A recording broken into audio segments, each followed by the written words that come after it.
A very fine good morning to everyone. We, Group 13, present before you Sundarbans at stress. The Sundarbans, stretching along the coastlines of India and Bangladesh, is formed by the confluence of the Ganges, Brahmaputra, and Meghna. Inscripted as a UNESCO World Heritage and Ramsar Site, it is the home to the largest mangrove forest in the world. A delicately balanced ecosystem with a heart of steel, the forest protects over 4.5 million people from the worst extremes of nature. Located in West Bengal, the beautiful forest holds an exceptional level of biodiversity. The wilderness, acting as a buffer between the land and sea, is an environmental asset that provides shelter to a large variety of species. It is also home to a number of endangered species like the Royal Bengal tiger. Some recent critical issues that draws attraction for immediate action are multiple cyclone hits, lack of communication among countries, and setting up of industrial units in stressed locations. In order to critically analyze the threat being faced by ecosystem of Sundarban, let us first plot a triple bottom line chart to understand the impact on environment associated with Sundarban. Here you can see that division of stakeholders in three categories, namely people, planet, and profit. Planet head represents various parts on the ecology of Sundarban. These are wildlife, aquatic or marine life, climatic change, salinity, and natural disasters. People here include cluster of people in various forms like self-help groups, small communities, and individuals which are further categorized as indigenous and non-indigenous to study migrational behavior.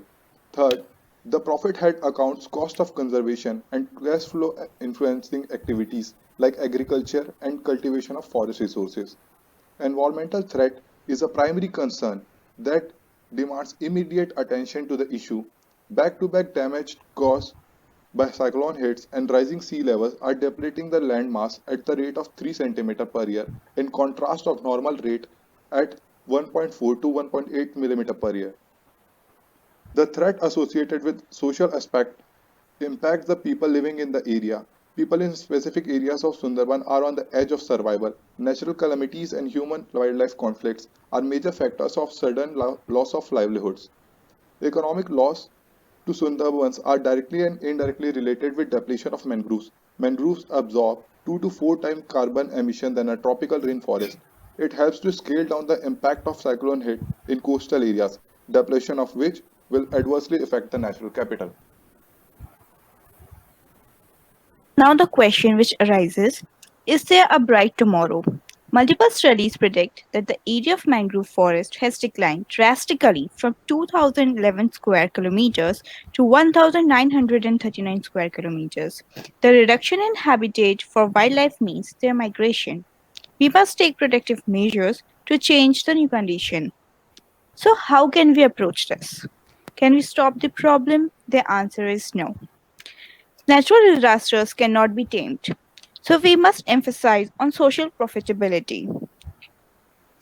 We must use the forest resources sustainably and we must explore the alternative livelihood options for the people who are living in the forest. So, what are the probable solutions? First and foremost, planting more and more mangroves. The mangroves will increase the forest cover and it will prevent the land erosion. And the government must come forward to give alternative livelihood options to the locals like scientific pisciculture, seaweed culture, poultry farming, dairy farming, and apiculture. Apiculture is mainly beekeeping.